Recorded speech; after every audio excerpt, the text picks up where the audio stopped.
2022 की जंग जीतने के लिए हर दल एड़ी चोटी का जोर लगा रहा है ताकि चुनाव के मद्देनजर स्थिति को मजबूत बनाया जा सके। और इसी की बानगी आपके टीवी स्क्रीन पर भी है। देखिए तस्वीरें लखनऊ की, देखिए जहां रैली निषाद पार्टी की है, जी हां, जो बीजेपी की सहयोगी है, और उसी की स्थिति मजबूत करने के लिए खुद गृह मंत्री अमित शाह निषाद पार्टी के लिए प्रचार के लिए उतरे हैं। मंच से विपक्षों के पसीने छुड़वाने की कोशिश हो रही है और यह कहा जा रहा है कि 2022 में निषाद पार्टी के साथ फिर से सरकार बनाई जाएगी। संजय निषाद भारतीय जनता पार्टी के साथ जुड़े और निषाद समाज गांव-गांव से निकलकर हर हलके में, हर बूथ पर जाकर कमल का संदेश लेकर गया और देखते देखते देखते 2/3 बहुमत से मोदी जी की पूर्ण बहुमत की सरकार बनाने का काम किया। ये निषाद समाज और भारतीय जनता पार्टी के गठबंधन से हुआ था। समाजवादी पार्टी, ये बहुजनवादी समाजवादी पार्टी, ये कहते हैं कि हम पिछड़ों के लिए काम करते हैं।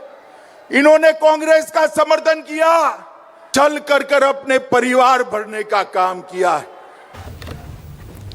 उधर कल लखनऊ में चाचा शिवपाल और भतीजे अखिलेश के गिले शिकवे दूर होते नजर आए।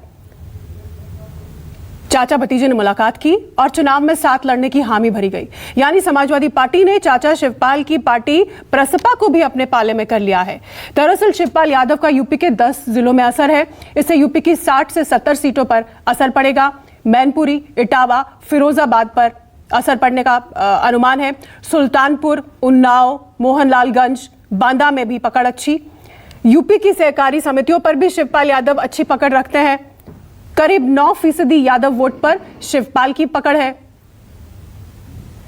तो बात आज इसी मुद्दे पर है। राष्ट्र की बात में हमारा आज का सवाल यही है कि क्या जिसका जितना बड़ा गठजोड़ उसको उतने ज्यादा वोट, छोटे दलों के हाथ में है जीत की चाबी। जिस तरह से सभी ताबड़तोड़ अलायंस करने में, छोटे दलों को अपने पाले में करने में जुटे हुए हैं, उससे तो कम से कम यही नजर आता है। हमारे साथ हमारे खास मेहमान जुड़ चुके हैं चर्चा के लिए। मेरे साथ राकेश त्रिपाठी हैं, बीजेपी यूपी बीजेपी के प्रवक्ता, सुची विश्वास है कांग्रेस की प्रवक्ता, अनुराग भदौरिया समाजवादी पार्टी के प्रवक्ता, वारिस पठान AIMIM के प्रवक्ता हमारे साथ जुड़े हुए हैं, शरद प्रधान पत्रकार हमारे साथ हैं, और मेरे सहयोगी राजीव रंजन हमारे साथ इस वक्त जुड़ चुके हैं। राजीव, क्या मुझे सुन पा रहे हैं? इससे पहले कि राजीव शायद अभी कनेक्टेड नहीं है, मैं सबसे पहले चलती हूँ समाजवादी पार्टी के पास ही चलती हूँ, अनुराग भदौरिया के पास। अनुराग, जिस तरीके से ताबड़तोड़ छोटे दलों से गठजोड़ हो रहा है सभी बड़े दलों का, ऐसा लगता है कि जो बड़े दल हैं वो अपने में तो विश्वास कंप्लीटली खो ही बैठे। उनको लगता है कि अब चाबी जीत की इन्हीं छोटे दलों के हाथ में है, जो कि जाति के आधार पर वोट दिलाएंगे। शीतल जी, कितनी अच्छी बात है। आप ही देखिए, पहला मौका समाजवादी को दे रही है, क्योंकि आपको भी एहसास है सरकार समाजवादी की आ रही है। बीजेपी बड़ी पार्टी भले है, लेकिन अब उनका कुछ बचा नहीं है। इस बात का एहसास चलिए आपको भी हो गया और उनको भी हो रहा है धीरे धीरे।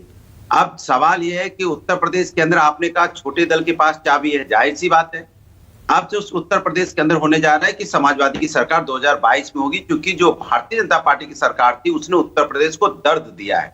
वो दर्द दिया है जो दर्द देने के बाद भी मानसिक दर्द दे रही है, उसके बाद भी अपमान करने का दर्द दे रही है। सोचिए आप, इनके एक मंत्री क्या कहते हैं, हेल्थ मंत्री आज ही कहते हैं सदन में, रिटर्न में लिख के दे रहे हैं कि ऑक्सीजन की कमी से किसी की एक की भी मौत नहीं हुई कोविड काल में। अरे लिखते टाइम आपके हाथ नहीं कपे, आत्मा में आपकी कलेजा में कैसे आपको कैसे गवाही किया, इतने निष्ठुर निर्दयी और इतने आप कठोर हो चुके हो कि आप ऐसा लिख रहे हो कि एक भी व्यक्ति की मौत नहीं हुई। और जो हमारे आपके रिश्तेदार तड़प तड़प के बिना ऑक्सीजन के मरे वो कौन थे? उत्तर प्रदेश के लोग नहीं थे क्या? और जो शमशान घाट पे जिनकी बॉडी थी, जिनको समय से वहां लकड़ियां तक नसीब नहीं हो रही थी, उनका अंतिम संस्कार समय से हो जाता, कौन थे वो लोग? जो हॉस्पिटल में ऑक्सीजन की कमी से जिनकी मौतें हुई, कौन थे वो? पाकिस्तानी थे क्या? क्या आत्मा एकदम मर चुकी है भारतीय जनता पार्टी की? अरे हार का डर इतना सताने लगा है कि मानसिक संतुलन खो गए इनके मंत्री। कह रहे एक की भी मौत नहीं हुई, तो कहते हो कि कोविड काल ही नहीं था यहाँ पे, कोविड काल आया ही नहीं उत्तर प्रदेश के अंदर। अनुराग सवाल ये नहीं, अनुराग ये भी कह सकते ये ऐसे लोग हैं। अनुराग भदौरिया, सवाल मैंने आपसे सीधा पूछा और सबसे पहले आपसे ही पूछा क्योंकि ताबड़तोड़ गठजोड़ आप किए जा रहे हैं, बीजेपी भी कर रही है, उनके पास भी चलूंगा। उस पे भी आ रहा हूं इसलिए मैं आपसे कह रहा हूं कि उत्तर प्रदेश के अंदर में सभी लोगों ने, उत्तर प्रदेश की जनता ने तय कर लिया है, चाहे कोई भी हो, उत्तर प्रदेश की जनता ने, छोटे दल ने, सबने तय कर लिया है कि ये जालिम सरकार, जो यहाँ पे जनता विरोधी सरकार है, जो महिला विरोधी है, किसान विरोधी है, रोजगार विरोधी है, जो महंगाई करती है समाज के अंदर में, लोगों को नफरत की आग फैलाती है, उत्तर प्रदेश को विनाश की तरफ ले जाने की बात करती है, ऐसी सरकार को उत्तर प्रदेश में जनता नहीं आने देगी। इनको जड़ से उखाड़ फेंकेगी। जो भीड़ समाजवादी पार्टी की रैली में आ रही है, उस भीड़ देख के आप भी शीतल जी अंदाजा लगा सकते हैं कि उत्तर प्रदेश में किसकी सरकार आ रही है। इन्हें तो भीड़ इकट्ठा करने के लिए आईटीओ सेट करने पड़ते हैं, डीएम कलेक्टर लगते हैं, एसपी लगते हैं, और इसके लिए आपको सहारा लेना पड़ रहा है छोटे दलों का, सभी को लेना पड़ रहा है। इनफैक्ट मैं बीजेपी के पास चलती हूँ, क्योंकि आप बार बार बीजेपी की बात कर रहे हैं। राकेश त्रिपाठी हमारे साथ जुड़े हुए हैं। राकेश, ये फॉर्मूला 2017 में आप ही की पार्टी ने शुरू किया था, छोटे दलों से अलायंस का, और अब हर कोई यही फॉर्मूला अपना रहा है, इसे हिट फॉर्मूले के तौर पे देखा जा रहा है। लेकिन लबोलुआब यही है कि जाति आधारित वोटिंग से नहीं ऊपर उठने वाला उत्तर प्रदेश। एक बार फिर यही संकेत मिलता है सभी छोटे दलों से, जिस तरह से हाथ मिला रहे हैं, आप भी मिला रहे हैं, समाजवादी पार्टी मिला रही है, सभी की कोशिश है। देखिए शीतल जी, हाथ से लेकर के हाथी तक सबको अपना साथी बना चुके हैं अखिलेश यादव जी, और सब इस निष्कर्ष पर पहुंचे हैं कि जो अपने बाप का ना हुआ वो तुम्हारा क्या होगा, वो हमारा क्या होगा। देखिए, सारे गठबंधन इनके खंड खंड टूट जाते हैं, कहीं का ईटा कहीं करोड़ा। भानुमति ने कुनबा जोड़ा, आज तरह तरह के प्रयोग करके, प्रलोभन दे करके छोटे दलों का गठबंधन बनाने की कोशिश कर रहे हैं, क्योंकि अब न बुआ इनके साथ आने को तैयार है, न जो दो युवा का इन्होंने साथ प्रदर्शन करने का काम किया था, तो बुआ और युवा अब दोनों इनके साथ से दूर हो गए हैं। इसलिए अब तमाम तरह के ऐसे दल, जिन दलों का नाम भी कोई नहीं जानता है, एक जिले में, दो जिले में जिनका प्रभाव है, जातीय संगठन के रूप में जो लोग विकसित रहे हैं, आज उनको अपना ये साथी बनाने का प्रयास कर रहे हैं। देखिए, भारतीय जनता पार्टी गठबंधन की धर्म की गठबंधन पॉलिटिक्स को हम इग्नोर नहीं कर रहे हैं। गठबंधन राजनीति सच्चाई है, जाति एक सच्चाई है, हम उसको इग्नोर नहीं कर सकते हैं। लेकिन सबका साथ, सबका विकास, सबका विश्वास और सबके प्रयास हम साथ जोड़ करके चलने की कोशिश करें। निषाद पार्टी को सीट कितनी देंगे आप? आप केवल मजहबी निषाद पार्टी को सीट कितनी देंगे आप? आज महामंच महारैली हुई, निषाद पार्टी को सीट कितनी देने वाले हैं आप? वो तो कह रहे हैं कि हमें डबल डिजिट में बीजेपी सीट देगी। देखिए शीतल जी, सीटों का डिस्कशन कभी भी स्टूडियो में नहीं होता है, ना स्टूडियो में ये डिस्क्लोज होता है। जब भी हमारा तय हो जाएगा कि लेकिन उनका जो कॉन्फिडेंस है, उनका कॉन्फिडेंस है, क्या वो उसका कोई आधार तो रहा होगा? वो इतने कॉन्फिडेंटली कह रहे हैं, इनडायरेक्टली जवाब दे दीजिए कि उनका ये जो आत्मविश्वास है इस मसले पर, वो उसका आधार कोई ना कोई तो होगा। सबकी अपेक्षा होती है कि वो ज्यादा से ज्यादा सीटों पर चुनाव लड़े, लेकिन पार्टी इनमें विचार विमर्श करती है। दोनों पार्टियों के नेतृत्व एक साथ बैठेंगे, डॉक्टर संजय निषाद जी के साथ भारतीय जनता पार्टी का नेतृत्व बैठेगा और ये तय करेगा कि कौन कौन सी जिलों की सीटों पर किन पर उनका प्रभाव अच्छा है, कहां पर उनके कार्यकर्ताओं की तैयारी अच्छी है, और उसके आधार पर भारतीय जनता पार्टी के साथ गठजोड़ करके हम चुनाव लड़ेंगे। देखिए, इस बात को बिल्कुल इसमें किसी प्रकार की कोई संशय नहीं है। संशय संकट उनको होगा जिन्होंने तरह तरह के विचारधारा के लोगों को, तरह तरह के सामाजिक संगठनों को, जातीय संगठनों को आज राजनीतिक दल के रूप में मान्यता देकर के अपने साथ जोड़ने का प्रयास किया है। आज उनके लिए संकट होने वाला है कि वो कितनी सीटें किनको दे पाएंगे। सब कर रहे हैं। ठीक है, वारिस पठान के पास भी चलूंगी, लेकिन उससे पहले मैं चलती हूँ मेरे सहयोगी राजीव रंजन। यूपी की राजनीति में अच्छी खासी पकड़ रखते हैं और उत्तर प्रदेश में घूम रहे हैं पिछले काफी समय से और जनता की नब्ज टटोल रहे हैं। मैं राजीव के पास चलती हूँ। राजीव, छोटे दल जिस तरह से उभरे हैं, 2017 में हमने ये ट्रेंड उठता हुआ देखा जब बीजेपी ने ये फॉर्मूला अपनाया और कामयाबी बीजेपी को हासिल हुई। अब सारे दल जो है वो इसी राह पर चल निकले हैं, तो क्या छोटे दल जो है वो किंग मेकर साबित होंगे? सत्ता की चाबी इन्हीं के हाथ में है अब।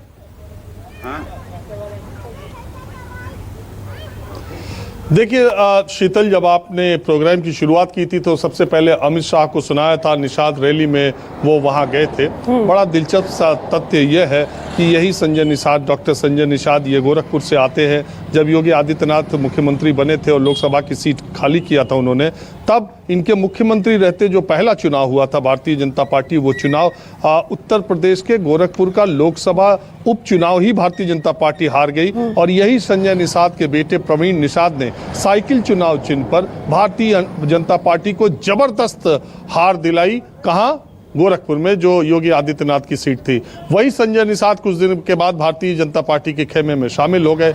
जब वो संजय निषाद के बेटे प्रवीण निषाद तब लड़े थे, तब उनको निषाद जाति का नेता कहा गया। आज वही संजय निषाद के सम्मेलन में भारतीय जनता पार्टी के चाणक्य कहे जाने वाले और गृह मंत्री अमित शाह वहां पर पहुंचे हैं। दूसरी और दिलचस्प बात बता दूं, आज के 5 साल पहले 2017 में भारतीय समाज पार्टी जो सुहेल देव है, ओम प्रकाश राजभर, उसकी स्थापना दिवस के मौके पर एक रैली मऊ में हुई थी। तब भारतीय जनता पार्टी के तत्कालीन अध्यक्ष अमित शाह उस रैली में शामिल हुए थे और ओम प्रकाश राजभर के साथ गठबंधन का ऐलान करके उन्होंने राजभर वोटों की ताकत, जैसे आज निषाद वोटों की ताकत के आधार पर उन्होंने कहा कि मोदी जी को 2/3 बहुमत मिला, तब राजभर वोटों की ताकत का इसी तरह एहसास कराया। तब अब वो ओम प्रकाश राजभर उसी स्थापना दिवस पर 5 साल बाद अखिलेश यादव के साथ हाथ मिला रहे। दरअसल उत्तर प्रदेश की, ये बिल्कुल सही बात राकेश त्रिपाठी ने कहा कि उत्तर प्रदेश की सच्चाई है जाति, और जाति, देखिए आप विकास की बात करें, धर्म की बात करें, अगड़ा पिछड़ा की बात करें, ये सब एक तरफ है, लेकिन जाति की सच्चाई एक तरफ है। और पिछले कुछ वर्षों में मैं कहूंगा कि काशीराम के अस्वस्थ होने के बाद और मायावती की जब पूर्ण बहुमत की बहुजन समाज पार्टी की सरकार बनी, तब से ही एक ट्रेंड डेवलप हो गया उत्तर प्रदेश में कि जाति की पार्टियां मजबूत होते हुए एक एक पॉकेट में मजबूत होते हुए चली गई। आप अपना दल को देखिए, आप ओम प्रकाश राजभर की पार्टी को देखिए, आप निषाद पार्टी को देखिए, आप महान दल को देखिए, सब ये एक जाति विशेष की पार्टियां हैं। हालांकि दूसरे लोगों को भी टिकट देती है, दूसरे लोगों को भी मिला के रखती है, लेकिन एक एक जातियों की पार्टियां हैं। समाजवादी पार्टी ने पहले ये प्रयोग किया, बड़ी पार्टियों के साथ गठबंधन करके, दोनों में मुंह की खाई। अब अखिलेश यादव कहते हैं कि एक्सपेरिमेंट से उनको अनुभव मिला है, प्रयोग करके अनुभव मिला है, तो अब ये तीसरा अनुभव वो ले रहे हैं छोटी पार्टियों का। और भारतीय जनता पार्टी चाहे विकास की कितनी भी बात कर ले, लेकिन जब जमीन पर चुनाव लड़ने के लिए उतरती है तो वो जातिगत समीकरण को ही ध्यान में रखती है। अभी हाल के मंत्रिपरिषद विस्तार में भी आप देखिए कि किन किन लोगों को छांट करके मंत्री बनाया गया था। तो जाति एक सच्चाई है और जाति छोटी छोटी जातियों को, छोटे छोटे दलों को इसीलिए मिलाने की कोशिश दोनों तरफ से की जा रही है। बिल्कुल, और यही वजह है कि तमाम होड़ सी मची है कि किस दल को अपने साथ शामिल कर लिया जाए। इतनी ज्यादा अहमियत इन छोटे दलों की हो गई है उत्तर प्रदेश की राजनीति में। हमारे साथ वारिस पठान AIMIM के जुड़े हैं। वारिस, आपकी पार्टी 100 सीट पर चुनाव लड़ने जा रही है, आपका क्या प्लान है?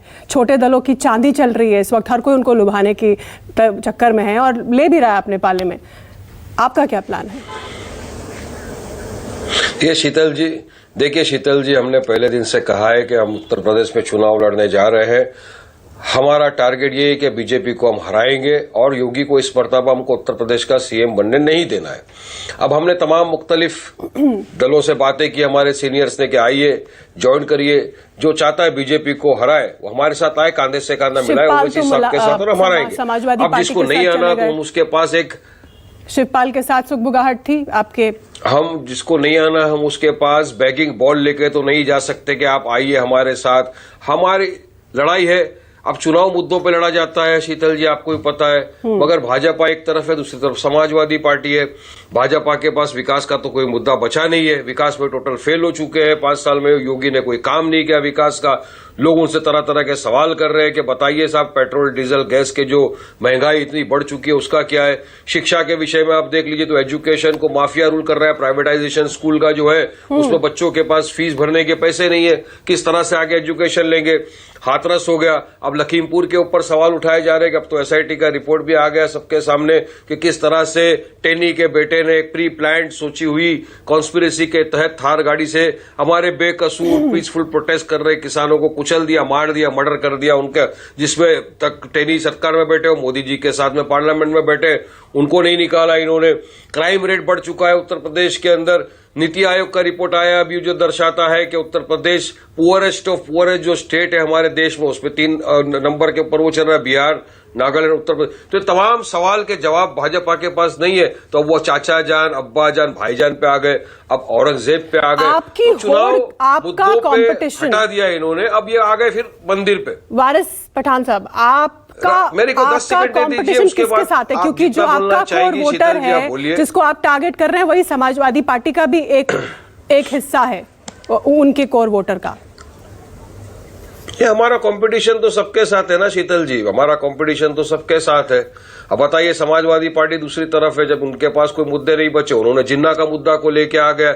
अब जिन्ना को लाने का मकसद इनका ये था कि मुसलमानों को लुभाए, लेकिन मैं बताना चाहता हूं कि हिंदुस्तान के मुसलमानों को जिन्ना से कोई लेना देना ही नहीं है। हम तो जिन्ना की टू नेशन थ्योरी को ठुकरा के 1947 से हमारे देश महान भारत में अपनी मर्जी बाय बर्थ और बाय चॉइस रह रहे, हमको जिन्ना से क्या लेना देना। अब मुख्तलिफ पार्टियां हैं, इनके पास सब एक दूसरे के साथ जुड़ते जा रहे हैं, मगर यही समाजवादी पार्टी थी जिन्होंने 2012 के घोषणा पत्र में कहा था कि अगर हम सत्ता में आएंगे तो मुसलमानों को रिजर्वेशन देंगे जॉब और एजुकेशन में, और उन्होंने तो नहीं दिया रिजर्वेशन को। आज हम वहां जा रहे हैं शीतल जी लड़ने, तो हम पॉलिटिकल एम्पावरमेंट के लिए जा रहे हैं। जैसा जाटों का नेता है, यादवों का नेता है, ठाकुरों तो का नेता है, दलितों का नेता है, तो हम सवाल करते हैं उत्तर प्रदेश की जनता से कि आप 20% मुसलमान हो, क्या आपके पास कोई नेता है? नहीं है उनके पास नेता। तो हम जा रहे हैं उन्हीं में से कोई नेता तैयार करने जो आगे बढ़े, ओवैसी और कौम के लिए लड़े, लोगों के लिए लड़े जाके मुसलमानों के नेता है, इकलौते हितैषी हैं। अब मैं चलती हूँ अनुराग भदौरिया के पास, फिर मैं कांग्रेस को बीच में लाऊंगी और शरद प्रधान भी हमारे साथ हैं। अनुराग भदौरिया, समाजवादी पार्टी कहती है कि मुस्लिम वोटर का एक बड़ा तबका उनके साथ है। यहाँ वारिस पठान ये कह रहे हैं कि अगर यूपी के मुसलमानों का कोई हितैषी है 20% मुसलमानों का, तो वो सिर्फ और सिर्फ असदुद्दीन ओवैसी और उनकी पार्टी है। देखिए, उत्तर प्रदेश का चुनाव इस बार होने जा रहा है महंगाई नहीं, हमने आपने रॉन्ग बोल अत्याचार पे, किसानों के अत्याचार पे। जब किसानों के अत्याचार पे यहाँ चुनाव होने जा रहा है, जिस तरह से किसानों को रौंदा गया है, जिस तरह से किसानों को यहाँ पे चोर, डकैत, खालिस्तानी, पाकिस्तानी बोला गया, 700 किसानों की मौतें हुई है। उन किसान के परिवार के बारे में भारतीय जनता पार्टी नहीं सोच रही है। हम समाजवादी पार्टी ने कहा है कि हमारी सरकार आएगी तो हम 25 लाख रुपए हर परिवार की आर्थिक मदद करेंगे, जो कि शब्द बीजेपी के कंठ से नहीं फूट रहा है कि भाई आपकी सरकार है, आप डबल इंजन की सरकार है, तो कम से कम डबल तो मदद करो उनकी आर्थिक। बोलने को तैयार नहीं, क्योंकि वो किसान को अपना समझ ही नहीं रहे। वो समझ नहीं रहे किसान उनका अपना है या वो तो कह रहे कि किसान अब हमारे हो गए। मैं इसका जवाब ले लेती हूँ राकेश त्रिपाठी से, फिर मैं कांग्रेस की शुचि विश्वास के पास चलूंगी। राकेश त्रिपाठी, मैं अपनी बात कह लूं, आप ही की बात का जवाब ले। देखिए, किसान किसके साथ है ये स्पष्ट हो जाएगा चुनाव से। अभी पंचायत के चुनाव हुए, पंचायत के चुनाव में किसानों ने सबसे ज्यादा वोट करने का काम किया है, और पंचायत के चुनाव में कैसे मुंह खाए हैं अनुराग भदौरिया जी, वो बेहतर ढंग से जानते हैं। मैं उदाहरण से बता रहा हूं कि क्यों किसान भारतीय जनता पार्टी के साथ। पहली कैबिनेट की बैठक में हमने संकल्प लिया था कि हम किसानों का कर्ज माफ करेंगे। 86 लाख किसानों का 36,000 करोड़ रुपए उत्तर प्रदेश की योगी आदित्यनाथ सरकार ने माफ करने का काम किया है। इसलिए किसान उत्तर प्रदेश में भारतीय जनता पार्टी के साथ।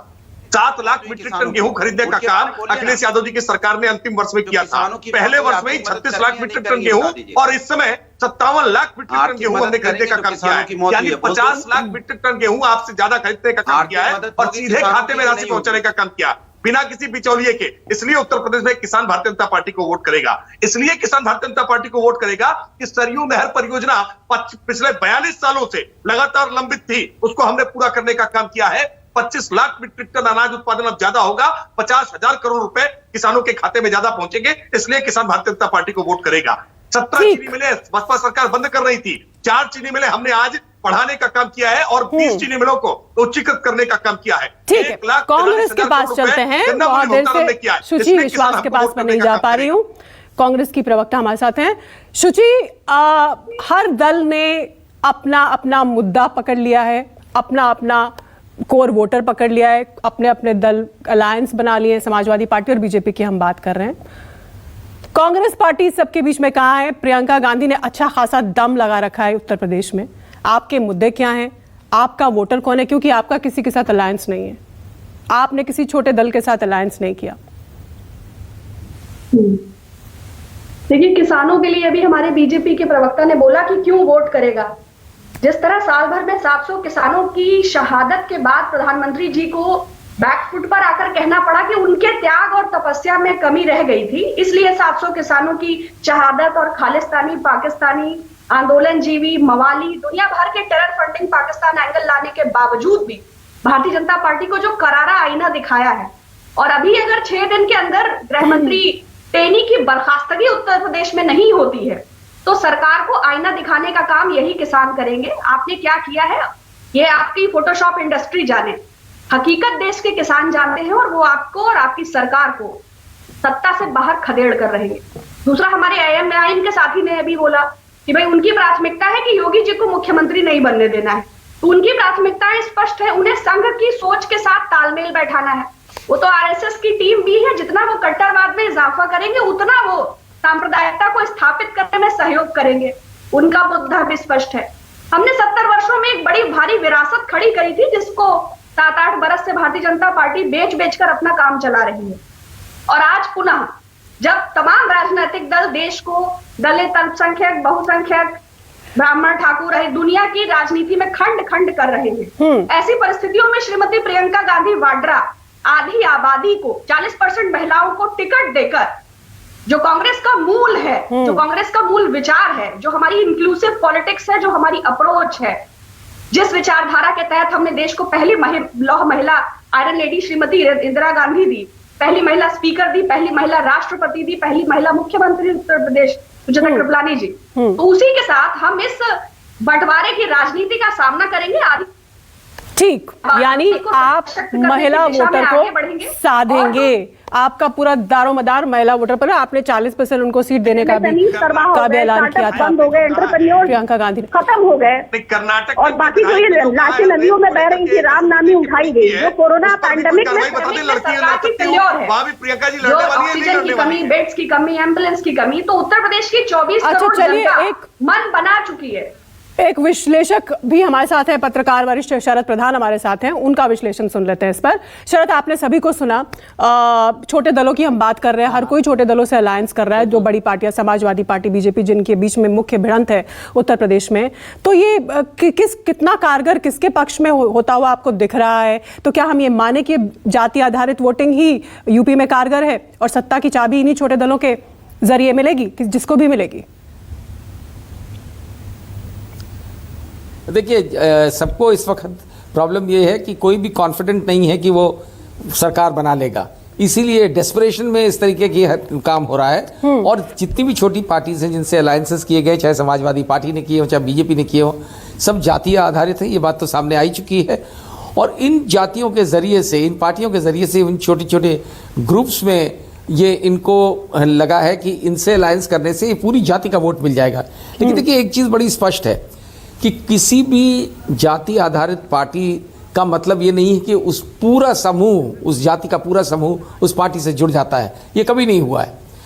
ये इन्होंने 2014 में नरेंद्र मोदी ने इस चीज़ करी थी, 2019 में वो चीज़ रिपीट करी उन्होंने, लेकिन आपने देखा है कि किस तरह उनमें से भी लोग बिखर रहे हैं। और मायावती का पार्टी कमज़ोर होने के कारण, क्योंकि मायावती बिल्कुल मैदान में निकल ही नहीं रही हैं, तो ये माना जा रहा है कि वो खेल में है ही नहीं जैसे कि, तो लेकिन उनके सिवाय जाटव वोटों को छोड़ करके बाकी जातियां जो उनके साथ काशीराम जी ने जोड़ी थी, वो धीरे धीरे बिखर गई है। वो तो जाहिर है कि हर पॉलिटिकल पार्टी लग गई है कि कौन सी पार्टी कितना उनको जोड़ सके अपने साथ। अखिलेश यादव ने जो किया है, इनके पिताजी ने भी आज से बहुत साल पहले इसी तरीके के अलायंस स्टिच करके पावर में आए थे वो।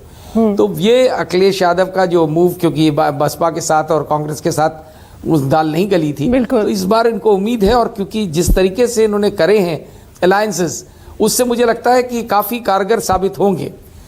अच्छा, बीजेपी को सिर्फ एक सेक्शन मिला है निषाद जातियों का, और वो जो पटेल जो सुप्रिया पटेल के साथ अपना दल है, उसमें भी विभाजन हो गया है। तो ये जाहिर है, लेकिन जहाँ तक उसका सवाल है, बीजेपी का अपना कोर वोट बैंक काफ़ी ज़्यादा था और होना चाहिए, लेकिन देखने से जिस तरह से योगी आदित्यनाथ और नरेंद्र मोदी कर रहे हैं, उससे ऐसा लगता है कि डेस्परेशन वहाँ कुछ ज़्यादा है। देखिए, न तो प्राइम मिनिस्टर नरेंद्र मोदी का इस तरीके का नेचर है कि वो आसानी से रोल बैक करते हैं कोई चीज़, वो एक दफ़े ले लिया निर्णय तो ले लिया। जब उन्हें लगा कि ज़मीन कुछ खिसकती हुई नज़र आ रही उत्तर प्रदेश में, खासतौर से पश्चिम उत्तर प्रदेश में, तब यह निर्णय लिया गया रोल बैक करने का। लेकिन उसी पे जैसे कहते हैं कि अभी ये किया ही था, तो वैसे ही ओले पड़ गए सर पे लखीमपुर के ज़रिए से। और अजय मिश्रा, जिसको कि उन्होंने भर्ती किया था सेंट्रल कैबिनेट में, ये सोच करके कि ब्राह्मण लोग नाराज़ हैं योगी आदित्यनाथ से, तो इस तरह से खुश कर लेंगे। और ब्राह्मणों को खुश करने की जो कार्रवाई भाजपा में पहले से चल रही है, आपने देखा होगा कांग्रेस से उन्होंने जितिन प्रसाद को लिया। हाँ। वो भी कोई जाने माने न तो ब्राह्मण लीडर थे, लेकिन उनको बीजेपी ने माना बड़ा नेता।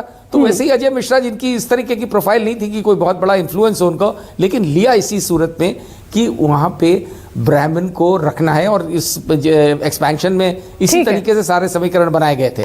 लेकिन वो अब इस पूरी तरह फंस गए हैं इसमें कि प्राइम मिनिस्टर के लिए भी अब आज की डेट में मुश्किल होगा उनको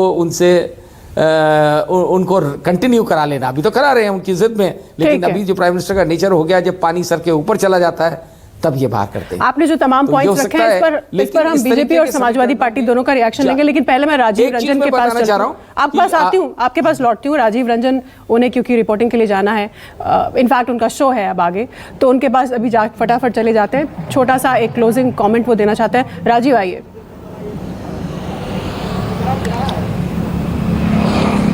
देखिए शीतल, मैं ये कह रहा हूँ कि सरकार का डेस्परेशन इस बात में दिखता है, वो ऐसे ही है ना जैसे कोई बच्चा अगर साल भर पढ़ता है तो एग्ज़ाम वाले दिन वो बहुत आश्वस्त सा दिखता है और बहुत बेपरवाह सा दिखता है, लेकिन किसी बच्चे की तैयारी है नहीं है तो रात भर जगह रहता है, एग्जामिनेशन सेंटर तक पढ़ते हुए जाता है। ठीक इसी तरह योगी सरकार को अगर आप देखें पिछले 1 महीने में जिस तरह के ताबड़तोड़ फैसले किए जा रहे हैं कि अब फ्री राशन के साथ तेल दिया जाएगा, नमक दिया जाएगा, चना दिया जाएगा, इसी महीने ये योजना शुरू हुई। इसके बाद अभी लैपटॉप बांटने के लिए जा रहे हैं। अभी लैपटॉप की बात कब कही गई थी, अब जब चुनाव सामने है, अगले महीने ऐलान होगा तो लैपटॉप बांटा जा रहा है। फ्री राशन मैंने बताया है।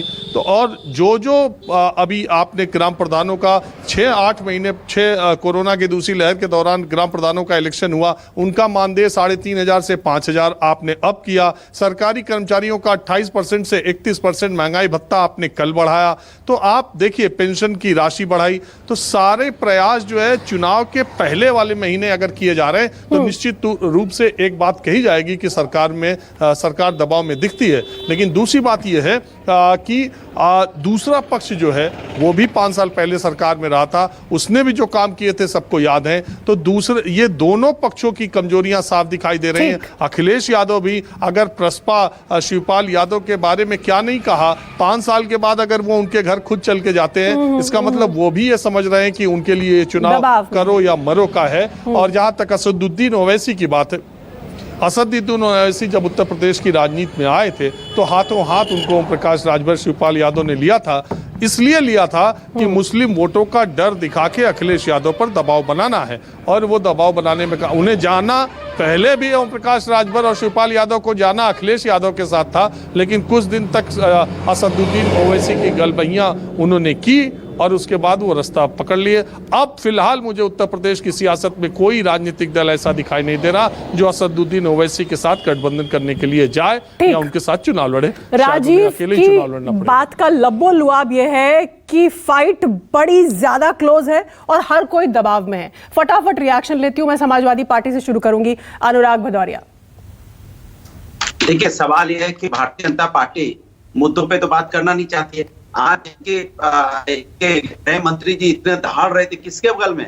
निषाद पार्टी के बगल में। वही संजय निषाद जो कह देते कि यहाँ पे दहशत के बेटे राम नहीं, जो प्रोग्राम का अपमान करने के वालों के साथ जाके खड़े हो रहे हैं आज। क्यों? हार का डर। हार के डर से प्रोग्राम को अपमान करने वाले को भी गले लगा रहे हैं। ये हालत आज तो कल मुलाकात होती है। जहां तक किसानों को रोंदने वाले, किसानों को मारने वाले, किसानों की बात करती है तो पूरा जो टीवी देख रहा होगा हंसी रहा होगा। और राजीव रंजन से अकेले में पूछ लेती, बता देते उत्तर प्रदेश का माहौल क्या है। उत्तर प्रदेश का माहौल राजीव रंजन जी से ज्यादा कोई नहीं जानता होगा। सारे दिन घूमते हैं, वो कह देते समाजवादी आ रही है वाले शीतल जी, पूछते उनसे कह देते समाजवादी आ रही है। आज उत्तर प्रदेश में हालत ये है, एक ही हवा है। राजीव ने ये भी कहा कि अगर बीजेपी दबाव में है तो आप भी दबाव में है कहीं ना कहीं, और जो आपने हाल ही में अलायंस किए हैं वो उसी की बानगी है। उन्होंने कह दिया कि भारतीय जनता पार्टी को 10-10 मुख्यमंत्री, प्रधानमंत्री, योगी जी को पीछे छोड़ के 10-10 मुख्यमंत्री उतारने पड़ रहे हैं, माहौल बनाना पड़ रहा है। 5 साल तक काम किया होता तो आज ये चुनावी शिलान्यास नहीं करने पड़ते। ये जेवर एयरपोर्ट बना दिया चाइना की फोटो लगा के, ये पुल बना दिया वेस्ट बंगाल की फोटो लगा के, किसकी फोटो, इसकी उसकी फोटो लगा के जो आप फोटोशॉप कर रहे हो। अब उत्तर प्रदेश की जनता जान गई है कि ये पार्टी जो है कुछ कर नहीं सकती है, सिर्फ ये मार्केटिंग इवेंट करने वाली पार्टी है। इनको यहाँ से उत्तर प्रदेश से उठा के कहीं और ले जाके बैठा देंगे, बोलेंगे भैया तुम मार्केटिंग इवेंट करो, सत्ता नहीं चला पाओगे, जनता की मदद नहीं कर पाओगे, महंगाई भी नहीं कम करोगे, बेरोजगारी भी कम नहीं करोगे, महिला को सम्मान नहीं कर पाओगे, किसानों को रोन डालोगे और उसके बाद उत्तर प्रदेश की पूरी स्थिति, आर्थिक स्थिति तोड़ मोड़ के रख दोगे। इसलिए उत्तर प्रदेश की जनता ने कह दिया प्रभु आप लोग यहाँ से जाओ, आपको यहाँ हमें नहीं लाना है। हमने गलती की है लाके आप लोगों को, और उसका खामियाजा ये भुगता है कि हम लोगों के रात के अंधेरे में हमारी बच्ची का अंतिम संस्कार पेट्रोल डाल के बिना मुझसे मृत्यु हो गया। उसका रिजल्ट मुझे ये मिला है कि मेरे पति अगर घूमने गए गोरखपुर में तो मनीष गुप्ता को घुस के पुलिस वाले ने पीट के मार डाला। मुझसे गलती हो गई कि मेरा बेटा अगर घूमने विवेक तिवारी लखनऊ के अंदर निकला तो उसको निर्दोष को गोली मार दी गई। मुझसे गलती ये हुई कि मेरी बेटी के साथ अन्याय किया तो क्या कुलदीप बड़े बड़े भारी भरकम कर दिया, भारी भरकम शब्दों के बाण आपने बीजेपी की तरफ फेंके हैं, उनसे रिएक्शन लेती हूँ। राकेश त्रिपाठी, चुनावी शिलान्यास, फोटोशॉप, बड़े बड़े इवेंट मैनेजमेंट करने वाली पार्टी, अब दबाव में है बीजेपी, ऐसा आपके विरोधी कह रहे हैं। देखिए, मैं अनुराग भदौरिया जी की बात का तो जवाब देना मुझे लगता है बहुत समीचीन भी नहीं है, लेकिन राजीव रंजन जी ने भी कुछ बातें कही है, शरद प्रधान जी ने कुछ बातें कही है, मुझे लगता है उसका जवाब देना आवश्यक है। भारतीय जनता पार्टी वर्ष 2014 में आप वोट परसेंटेज देखेंगे तो भारतीय जनता पार्टी 42% वोट पाई थी। 2017 के चुनाव में हमने 1% की वृद्धि की, 43% वोट शेयरिंग के साथ भारतीय जनता पार्टी आगे बढ़ी है, और 2019 के चुनाव में 49.6% वोट परसेंटेज के साथ भारतीय जनता पार्टी अब तक सबसे बड़े रिकॉर्ड पर पहुंच गई। इतने परसेंट वोट बहुत पहले कांग्रेस पार्टी पाया करती थी। समाजवादी पार्टी को अगर आप देखेंगे तो समाजवादी पार्टी लगातार डिक्लाइन है, 32% से समाजवादी पार्टी आज तीसरे नंबर की पार्टी उत्तर प्रदेश में हो गई है। इसलिए मैं इस विश्लेषण से बिल्कुल संतुष्ट नहीं हूं कि समाजवादी पार्टी आज भारतीय जनता पार्टी से लड़ रही है। सच्चाई ये है, समाजवादी पार्टी, बहुजन समाज पार्टी, राष्ट्रीय लोक दल, कांग्रेस पार्टी और तमाम सारे छोटे छोटे दल, ये सब आपस में इस बात के लिए लड़ रहे हैं कि उत्तर प्रदेश में विपक्ष नंबर 1 कौन होगा, कौन ऐसी पार्टी होगी कि उन्होंने तो अपना टारगेट तय कर लिया है कि 22 में 22 साइकिल, केवल 22 सीटों ही का चुनाव जीतने का उन्होंने टारगेट तय किया, इससे ज्यादा इनकी हैसियत नहीं बची है। देखिए, उत्तर प्रदेश में भारतीय जनता पार्टी ने अपनी पहली कैबिनेट की बैठक में अगर किसानों का कर्ज माफ करने का काम किया था तो ये अंतिम समय में किया जाना काम नहीं है। हमने 5 साल पूरे समय काम भी किया है और हर साल अपना रिपोर्ट कार्ड भी जनता के सामने रखा है। जब हमारे 100 दिन पूरे हुए तो 100 दिन का रिपोर्ट कार्ड रखा, जब 6 महीने पूरे हुए तो 6 महीने का रिपोर्ट कार्ड रखा, 1 साल पे, 2 साल पे, हर साल हमने 4.5 वर्ष पूरे हुए हैं तो हमने 4.5 वर्ष पर जनता के बीच में रिपोर्ट कार्ड रखा है। हम जनता के साथ जवाबदेही के साथ जुड़े हुए हैं। 24 घंटे 365 दिन अहर्निश काम करने वाला भारतीय जनता पार्टी का संगठन है। वरना इस कोरोना काल में कैसे घर के भीतर आइसोलेशन वार्ड में चले गए थे। अखिलेश यादव जी ट्विटर की चिड़िया उड़ा रहे थे, अफवाहें फैला रहे थे, भाजपाई वैक्सीन बता रहे थे। राहुल गांधी जी, कांग्रेस पार्टी तो आज अमेठी वापस लौट नहीं पा रहे। मायावती जी अपने बंगले से निकल नहीं पा रही है। जनता के बीच में सवालों के जवाब देने पड़ेंगे कि क्यों उत्तर प्रदेश दंगों का प्रदेश बन गया था, क्यों उत्तर प्रदेश में बिजली 8 घंटे भी नहीं आया करती थी, आज उत्तर प्रदेश में 24 घंटे बिजली है तो भारतीय जनता पार्टी की देन है। आज भारतीय जनता पार्टी के कारण ही उत्तर प्रदेश एक्सप्रेसवे का प्रदेश बना है। आज भारतीय जनता पार्टी की आज ही अखिलेश यादव ने कहा है, मुझे कहते हुए भी हंसी आ रही है, आज ही अखिलेश यादव ने एक बयान में कहा कि सड़कों की हालत ऐसी है कि अगर सड़क के इनॉग्रेशन के लिए नारियल फोड़ने जाए तो नारियल नहीं फूटेगा, सड़क टूट जाएगी, अब टमाटर इस्तेमाल करने पड़ेंगे सड़क के इनॉग्रेशन के लिए। अखिलेश यादव का आज का अखिलेश यादव जी से तो उनके सवालों के जवाब दिए जाएंगे कि कैसे आधे अधूरे उद्घाटन उन्होंने किए थे। एक भी उद्घाटन हमने आधा अधूरा नहीं किया है, जो भी पहले सड़क की घटना है। वरना आगरा एक्सप्रेस में 302 किलोमीटर का केवल उसमें से 260। अच्छा ठीक है, मैं वारिस पठान साहब के पास चलती हूँ। वारिस पठान साहब, इनका कहना है, बीजेपी का ये कहना है कि उत्तर प्रदेश में अब लड़ाई इसकी नहीं है कि कौन सत्ता पाएगा, सत्ता तो हम ही पा रहे हैं, लड़ाई है कि विपक्ष नंबर 1 कौन होगा। देखिए मैडम, मैंने अभी सबकी बात सुनी, राजीव रंजन साहब का सुना, मैंने समाजवादी के प्रवक्ता का सुना, भाजपा के प्रवक्ता का सुना, सबने सारी बातें कर दी। विकास का तो कोई नाम ही नहीं ले रहा है। विकास को तो उन्होंने खड्डों के अंदर डाल दिया है। विकास की कब बात करेंगे ये लोग? अब हम जब जा रहे हैं, हम ये बोल रहे हैं कि वहां पर 20% मुसलमान है उत्तर प्रदेश में, 7% का यादव सीएम बन सकता है, तो 20% में कोई ऐसे लोग नहीं है जो डिप्टी सीएम बन सकते हैं, लीडरशिप नहीं हो सकती। तो हम लीडरशिप तैयारी करने जा रहे हैं, पॉलिटिकल एम्पावरमेंट करने जा रहे हैं। तो अभी जैसा रंजन साहब ने कहा कि ओवैसी साहब के साथ कोई दल आना नहीं चाहते, बिल्कुल नहीं आएंगे, क्योंकि वो चाहते ही नहीं है कि कभी भी मुसलमानों का पॉलिटिकल एम्पावरमेंट हो। वो चाहते ही है कि जो 70 साल से हमने मुसलमानों का वोट लिया, गुलामी की जंजीर डाल दी, उनका वोट लिया, उनका खजूर खाया, फिर उनको टोपी पिनाया, उनको क्यों पॉलिटिकल एम्पावरमेंट करे, क्यों उनको मेन स्ट्रीम पॉलिटिक्स में हम लाए? वो नहीं चाहते। समाजवादी के प्रवक्ता बैठे, मैं उनसे पूछना चाहता हूं, अगर उत्तर प्रदेश में आपकी सरकार आई तो क्या आप मुसलमान को डिप्टी सीएम बनाएंगे? जवाब मुझे यकीन पता है कि वो बोलेंगे नहीं बनाएंगे, अगर बोलते ही उनको यादव वोट चले आएंगे। उनको यादवों की फिक्र है, ठाकुरों की फिक्र है, सब समाज की फिक्र है, तो मुसलमानों की फिक्र क्यों नहीं करते? मुसलमानों के वोट आपको चाहिए, सत्ता में इक्तदार की कुर्सी में आपको आके बैठना है, मगर उनके एम्पावरमेंट के लिए कुछ नहीं करना है। जो आज भी दर्शाता है, कमिटीज के रिपोर्ट आते हैं कि सोशली एजुकेशनली उत्तर प्रदेश के अंदर मुसलमान बैकवर्ड है, पॉलिटिकल एम्पावरमेंट में बैकवर्ड है। क्या तो मुसलमान सिर्फ गुलामी करने के लिए बना है? क्या सिर्फ दरी बिछाने के लिए बना है आपके लिए? नहीं, तो हम जा रहे हैं उनका विकास करने के लिए। और आपने गलत कहा था शीतल जी, हमको लीडर नहीं बनना है, ना वारिस पठान को लीडर बनने का शौक है, ना असद ओवैसी साहब को प्राइम मिनिस्टर बनने का शौक है। हम जा रहे हैं उत्तर प्रदेश में से ही, वहीं से नेता तैयार करेंगे, वहीं से लीडरशिप तैयार करेंगे, जो जाएंगे और अपने नहीं सुनिए आप बात, ऐसा काट नहीं सकते आप मेरे को बार-बार। काट नहीं रही हमारे भी लोग, हमारे भी पार्टी के लोग मैंने कहा था कि आपने उनके प्रतिनिधि विधानसभा में और अपनी जमात की, अपनी कौम की बात रखेंगे। हम वहां जाके अपनी बात रखेंगे, क्योंकि देखा ये गया है सियासत में कि जिस भी कौम का लीडर होता है वो कौम तरक्की करती है, और मुसलमान कौम का कोई नेता नहीं है। एक थे आजम खान साहब, उनको इन्होंने कौन से कोने में डाल दिया जाता पता ठिकाना नहीं है। तो हम जा रहे हैं वहां से नेता पैदा करने, और मुझे यकीन है कि इस मर्तबा उत्तर प्रदेश की जनता हमारा साथ देगी। पहले उनके पास विकल्प नहीं था, पहले समाजवादी को वोट दे दिया, कांग्रेस को वोट दिया। आज IMIM एक विकल्प के तौर पर उत्तर प्रदेश में आई है, और उत्तर प्रदेश की जनता समझदार है, वो मजलिस इत्तेहादुल मुस्लिमीन का साथ देगी, क्योंकि उनको भी चाहिए कि हम भी आगे आए, हमारे भी बच्चों को अच्छा एजुकेशन मिले, हमारे भी बात करने वाला कोई हो। तो ये होड़ इनके बड़े हिंदू की लगी है, हमारी विकास के लिए हम कहा जा रहे हैं वहां पर। ठीक है, विकास के लिए आपका एजेंडा विकास है, और मुसलमान का खासतौर से उनका विकास। आपने बड़ा अहम सवाल दागा अनुराग भदौरिया उनसे। अनुराग भदौरिया ये कह रहे हैं कि क्या डेप्यूटी सीएम मुसलमान हो, इस तरह का कोई वायदा आप कर सकने की स्थिति में है? देखिए, सवाल ये नहीं है, सवाल ये है कि सरकार भारतीय जनता पार्टी की है, सवाल भारतीय जनता पार्टी से होनी चाहिए। अरे नहीं, अगर आप कल को सत्ता में आते हैं तो सवाल मुझसे पूछा जा रहा है, तो आप अंदाजा लगा सकते हैं क्यों किधर है।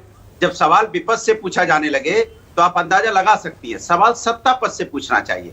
सत्ता पक्ष की जिम्मेदारी बनती है कि समाज के अंदर में एक तरफ कह रहे हैं कि यहाँ पे कोई विकास की बात नहीं कर रहा है, कोई महंगाई की बात नहीं कर रहा है, कोई रोजगार की बात नहीं कर रहा है, कोई किसान की बात नहीं कर रहा है, कोई महिला अत्याचार की बात नहीं कर रहा, वो तो मैं कर ही रहा हूं।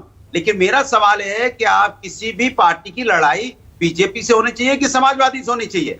भाई हमसे लड़ाई ना होगी, जो हम तो विपक्ष में हैं, लड़ाई होगी भारतीय जनता पार्टी की, जिसकी वजह से उत्तर प्रदेश का माहौल खराब हुआ है, जिसकी वजह से उत्तर प्रदेश आज यहाँ पे जिसको आगे ले जाने की बात थी पीछे ले जाने की बात हुई है, नफरत का विकास हुआ है, उत्तर प्रदेश बहुत पीछे चला गया है। किसने उत्तर प्रदेश का नुकसान किया 5 सालों में? भारतीय जनता पार्टी ने। तो सवाल किससे होना चाहिए? भारतीय जनता पार्टी से। और सवाल किससे हो रहा है?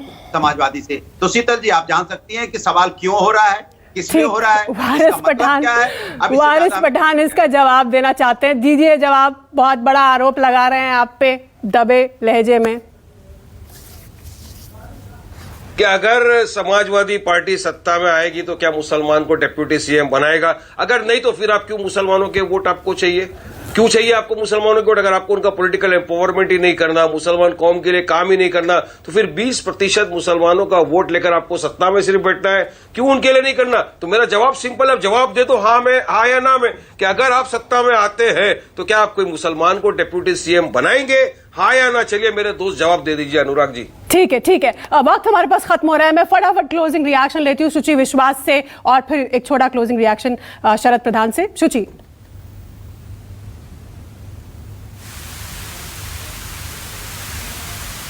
शुचि विश्वास, क्या मुझे सुन पा रही हैं? शायद वो ऑडियो कनेक्टेड नहीं है। शरद प्रधान, क्लोजिंग कमेंट। देखिए, मेरा मानना ये है कि ये जो इशू है वो ये नहीं है, जिस तरीके से IMIM के प्रवक्ता बोल रहे हैं, वो उनका सवाल ही ये पॉइंटेडली इस तरीके से है कि किस तरीके से मुसलमानों का वोट डिवाइड किया जाए। उनको ये भूल रहे हैं कि अगर हिंदुस्तान का मुसलमान ने कभी भी मुसलमान को अपना लीडर नहीं बनाया, किसी भी आज 1947 से अभी तक, उसकी वजह यह है कि हिंदुस्तान का मुसलमान सेक्युलर माइंडेड है, और उसको भरोसा रहा है यहाँ के हिंदू लीडर्स पे, और उनको देता रहा है, और उन्होंने किया है उनके लिए। ऐसा नहीं है कि कांग्रेस ने कुछ नहीं किया या समाजवादी पार्टी ने कुछ नहीं किया। तो ये एलिगेशन और ज़्यादा इस बात को पुख्ता करता है, इस एलिगेशन को, कि AIMIM जो है वो किसी न तरीके से इनडायरेक्टली बीजेपी का बेनिफिट कर रही है, कोशिश कर रही है। वोट मुसलमानों का विभाजित होगा तो बीजेपी का फायदा होगा। मुझे समझ में नहीं आता क्यों इस तरीके का कर रहे हैं। बहरहाल गलत बात ना ये करें, प्लीज, बड़ी क्लियर है। अब आप जब बोल रहे थे तो अब नहीं बोल रहे थे बीच में। गलत बात प्लीज ना करें, झूठ ना खामोश हो बोले, जाइए, जो खामोश हो जाइए, बात करें। नहीं तो आप खामोश हो जाइए, बीच में मत बोलिए। ये हमारा व्यू है, जो आप बोल रहे थे अपना बोल रहे थे, मैं आपके बीच में नहीं बोला। इतनी इतनी इतनी इतनी तहजीब रखिए। और ये जो है, जहाँ तक बीजेपी का सवाल है, इसको अल्टीमेटली घूम फिर के ये हिंदू मुसलमान डिवाइड करना चाहते हैं। ये बात से जाहिर होता है। प्राइम मिनिस्टर की जो रिसेंट विजिट थी वाराणसी की, वहाँ तक प्रधानमंत्री औरंगजेब और शिवाजी को घसीट लाए, ये भूल करके कि शिवाजी और औरंगजेब का झगड़ा एक एम्परर और एक राजा का झगड़ा था। वहाँ पे हिंदू मुसलमान नहीं था, क्योंकि औरंगजेब का आर्मी कमांडर एक हिंदू था और शिवाजी का आर्मी कमांडर मुसलमान था। लेकिन ये इस तरीके की चीज़ें जो हैं बार बार दोहराते हैं। योगी आदित्यनाथ तो कोई कसर ही नहीं छोड़ते हैं इसको इस तरीके का डिवाइड क्रिएट करने में। इनको क्योंकि इससे जाहिर होता है रोकना होगा आपको, क्योंकि वक्त हमारे पास बिल्कुल खत्म हो चुका है। आप सभी का, राकेश त्रिपाठी, शुचि विश्वास, अनुराग भदौरिया, शरद प्रधान, वारिस पठान और राजीव रंजन हमारे साथ जुड़े थे। बहुत बहुत धन्यवाद। तो राष्ट्र की बात के आज के सवाल पर आपकी क्या राय है, हमें जरूर ट्वीट कीजिए। क्या छोटे दल जो है वो बनेंगे सत्ता की चाबी उत्तर प्रदेश में? जरूर बताइए हमें। एक छोटा सा ब्रेक, देखते रहिए News 24। राष्ट्र की बात।